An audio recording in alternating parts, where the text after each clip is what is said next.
The US wants a total ban on Russia, but Europe and Japan they are saying no. So this is a surprising turn of events that shows there are limits to sanctions. There are red lines that you just can't cross. And America wants a total export ban on G7 exports to Russia to starve out the country. But their allies, the EU and Japan, they are resisting it. And this underscores a fundamental problem with sanctions, and this is the law of unintended consequences. And we know what those are. You sanction Russian assets, central banks run to gold, you weaponize the SWIFT system, the world starts to de-dollarize.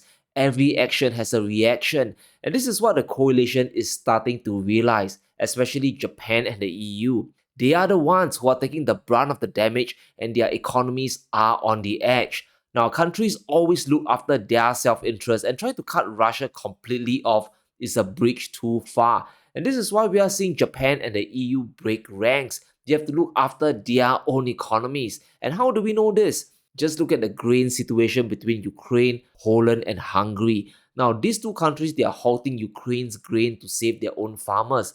Basically, food imports are flooding in from Ukraine, and that is creating a whole supply glut, and that is pushing down food prices in the countries, causing their farmers to lose money. And even the EU is pushing back against the grain bans, calling them unacceptable. And this tells us how individual economic interest takes precedence over any coordinated bloc efforts, whether it's from the EU or even the G7 itself. We might be seeing sanctions against Russia hitting the peak and attention being shifted towards China. But those aren't going to work, because if Japan and EU don't want a total trade ban against Russia, cutting trade with China is unthinkable. What I want us to focus on is the effects of further sanctions on the EU and Japan. And let's analyze the boomerang effects. We are heading towards a recession, and that part should be quite clear. And the more sanctions that are thrown around now, the more dislocations that will happen. Ultimately, this will lead to either high inflation or greater economic slowdown, or maybe even both. So let's go through the details of the ban. Now, the US is pushing for a total trade embargo of almost everything except for medicines and food. And this means the G7 nations, including the EU and Japan, can't sell their products to Russia.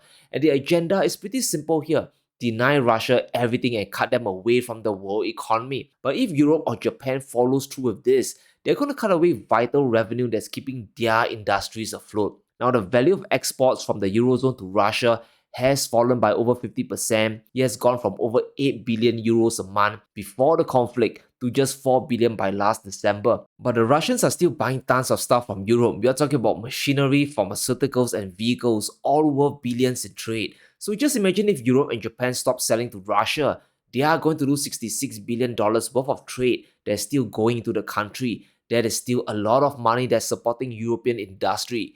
And if we zoom into the individual EU countries that export stuff to Russia, Germany is the top exporter. So if the trade flows stop, the Germans will suffer the most. But the situation for the United States is very different. They have decoupled trade with Russia, and they now export less than $100 million worth of products to Russia. But this is just a drop in the ocean compared to Japan or Europe. America, they are more self-sufficient than either of the two countries. So cutting total trade with Russia won't hurt the US much, but will definitely sting for the EU and Japan. But here's the big part that we are missing. Now, cutting exports to Russia is definitely possible. It will hurt the overall economies of the G7, but they won't crumble. But if Russia, they retaliate and they decide to cut off their own energy exports to the G7 nations, this is going to hurt Japan and Europe the most. And what I want us to understand is the precarious nature of sanctions and how one event can lead to the next, and that could easily spiral out of control. Now, if Russia, they cut off their entire supply of commodities to the West, this could spike inflation up and push the global economy into recession. It's not just the West, it's not just Russia that will suffer, but the entire world as well. So let's talk about the leverage Russia still has over Europe, Japan, and the whole world. It's cheap Russian energy. It has always been about Russian oil and gas, and we just need to look at the facts here. Remember guys, here we deal with facts and not feelings. Europe and Japan are still heavily dependent on Russia for energy. Now, Europe has been buying up Russian LNG at the highest levels in 3 years. And according to the European think tank Bruegel, the Eurozone imported over 19 billion cubic meters of Russian LNG in 2022. And that's a 35% increase from the year before. They just can't quit Russian energy, because if they did, this would crush their industries. Now, Japan's economy is just as fragile as the Eurozone, and they also can't quit Russia. They need to keep selling stuff to them and buying cheap energy from Moscow. Just a month ago, we discovered that Japan broke ranks with their US allies and they were buying Russian oil above the price cap. Now, this is shocking and clearly highlights economic disunity within the G7. The spirit is strong, but the body is weak, and we need to dive deeper into why Japan is trapped. Now, Japan is the world's third largest economy behind the United States and China, but they have trapped themselves in a horrible economic dilemma. Now, Japan's economy is on life support, and the only thing keeping it alive is the Bank of Japan's endless money printing. The BOJ has been on an endless yield curve control, suppressing yields by printing money. So, why is Japan printing money?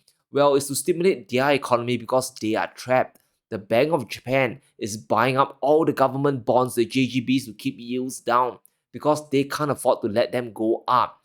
The moment bond yields rise above a certain point, the BOJ, they will step in and they do yield curve control to slam down rates or their economy could melt down. Now, Japan has been keeping yields on the 10-year JGBs near zero for over 5 years, but yields are still starting to spike up. Despite the BOJ's money printing, the market, they are rebelling against this artificial control, and investors, they are all dumping their bond holdings because they know the BOJ can't keep these up forever. And this brings us back to the sanctions on Russia. Japan cannot afford to let its bond yields rise, but this is exactly what will happen if they follow through with the total export ban. We have Japan's manufacturing PMI still below 50, which tells us that their industries are contracting. It has been dropping like a rock since March 2022. So if Japan stops selling stuff to Russia, their industries are going to take a hit and remain in the contraction zone, but it gets worse. If Russia decides to retaliate and cut off Japan's energy imports, then they are screwed, they are in big trouble. Inflation is speeding up in Tokyo with prices starting to rise further and their labor market weakening. And this is why Japan had to say no to a total Russian ban. If their cheap oil goes away, inflation will soar, their industries will crash even more, and then the Bank of Japan, they are caught. If they don't print money, higher yields will collapse their economy and make the debt unpayable. But if they don't hike rates, then inflation will soar and the yen will crash because the investors will all lose confidence. And this is the stagflation trap, the ultimate catch-22. Now, the situation in Europe is just as bad. They are still very dependent on Russian energy as well, especially LNG. And here's the thing that just puzzles me. If the EU wants to decouple from Russian energy, they need to go all the way. But what we are seeing is even more short-term dependence on fossil fuels. Just take a look at this report from Reuters. Germany has closed down their final 3 nuclear power stations. This isn't good news because you need all the energy sources possible. According to a survey, 2/3 of Germans favor extending the lifespan of the nuclear reactors. They know the supply situation with Russia isn't very secure. Sure, Europe is moving to quit Russian energy by 2027, but that is still 4 long years away. So until 2027, Europe also can't completely decouple from Russia. But here's the big irony. Because of the price caps and sanctions on Russian oil, they have found alternatives for their oil flow. Russia has found a way. And listen to this. China and India accounts for roughly 90% of Russia's seaborne crude exports. They are buying 1.5 million barrels per day each, and this is enough to absorb the shipments that no longer head to the EU. Europe now takes in only 8% of Russia's oil exports. And let's understand the situation. Russia has moved their oil business to the east, and they can completely decouple from Europe. And the big winners will be China and India, who can keep buying energy at a discount. The problem no longer is about Europe accessing energy. They can always buy it from the United States, from the Middle East. The big issue is how much more money they'll have to spend, how much more they'll have to pay. And this is just on the energy side. Now, do you remember the big news about companies getting out of Russia? Over 1,000 companies are curtailing their operations there or have curtailed their operations there. We even had McDonald's and Starbucks leaving the country, which to be honest, isn't a very big loss. But here's a dose of economic reality. Western firms, they have claimed they are quitting Russia. But if we dig deeper under the surface, they are still in business there. And according to a report, over 90% of EU and G7 firms are still active in the country despite all the sanctions. But get this part, there were over 2,400 subsidiaries owned by the EU and G7 companies in Russia when the war started. But fast forward to last November, less than 9% of them have been closed down or sold away. From this chart, we can see there's still a huge number of G7 companies operating in Russia. 19.5% belongs to Germany, over 12% from the United States, and Japan accounts for 7%. And this alone tells us that the West still sees value operating in Russia. They still want Russian revenue. If not, they would have all completely pulled out. So understand the dilemma Europe is facing. If they cut all exports to Russia, three things might happen. Firstly, Russia could cut off all energy supply, which will spike inflation further. Now, secondly, EU companies will have to pull out of Russia, which is disastrous, especially if they want to head back in the future. By the time they head back, the market would have been cornered by Chinese companies. And lastly, where are they going to sell the shortfall to? We are moving towards a recession, and the US wants Europe to stand up to China, to decouple from China. That's why the EU is pushing back, because a total ban is just not feasible. And there are limits to sanctions, and if you go too far, the blowback will be international. You'll go beyond just the local economies of Japan or Europe. You will form an alliance of countries that are worried, angry, frustrated, and just pissed off. And I want us to focus on this headline from Bloomberg. BRICS draws membership bids from 19 nations before summit. The Global South is looking to form their own private club away from the West. We have Saudi Arabia and Iran looking to join, and those are the big game changers because they are huge oil producers. But going down the list, we also have Argentina, the UAE, Egypt, and Indonesia, all looking for entry into the BRICS bloc. And what we are seeing is the formation of BRICS Plus, and this is very big news. We must watch what happens during the BRICS meeting this June. It's very likely the bloc will expand. And according to the South African ambassador, what will be discussed is the expansion of BRICS and the modalities of how this will happen. And it should be ultra obvious why this is happening. Countries, they are banding together to resist the threat of Western sanctions. In order to survive sanctions from the G7, you need a group that has both supply and demand power. Now, the power of producing commodities and finished goods while simultaneously consuming them. So if the West decides to impose embargoes on oil or ban exports, countries in the BRICS, they can just ignore the threats and trade amongst themselves. And this is why the world is breaking away. It's not just the dollarization that's accelerating. Countries are beginning to understand the need for more bilateral trade to form an opposing economic bloc. Now the world is starting to deglobalize, and the split is going to get worse. And we all know what that means. The dollarization is going to get worse as well. Now, Argentina is now moving to buy imports from China using the yuan. We are talking about $1 billion of Chinese imports to be settled in yuan in April and nearly 800 million per month thereafter. And this is important because together with Brazil, South America is starting to accelerate their de-dollarization. And this is the real blowback of all the sanctions and trade embargoes. Now, if BRICS really gets together to form a unified trading bloc, we are going to see more transactions outside of the US dollar and the formation of a BRICS currency. Now, you might think this is a fantasy or funny idea and that nothing can challenge the US dollar, right?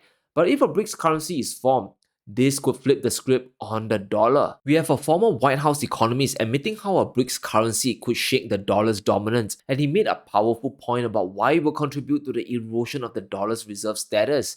The BRICS would also be poised to achieve a level of self-sufficiency in international trade that has eluded the world's other currency unions because the BRICS nations can produce more goods and commodities compared to any other monetary union. Basically, the BRICS countries can back up their common currency with real tangible goods and economic activity, and he believes this is enough to challenge the US dollar. And this means the total export ban is highly unlikely. Russia's economy might take a brutal hit, but so will the rest of the G7. And it really doesn't make sense. I still want to buy Russian oil and gas, but I don't want to sell Russia anything. And last time I checked, trade works both ways. So the pushback against America's plan is really interesting. It's almost like what Macron was saying about Europe thinking independently for themselves. We have now determined the economic red line the EU won't cross, and the same thing is happening with Japan. Because if they go ahead with a total ban, it won't stop there. It will continue and the next target will be China. But there's a silver lining to this situation. This tells us that it's very likely we are reaching peak sanctions. The West, they have thrown the entire book on Russia, and I don't think there's anything left that won't backfire. A full export embargo will close any remaining lines of communication. and it will drive Russia and China even closer together. But let me know what you think in the comments below.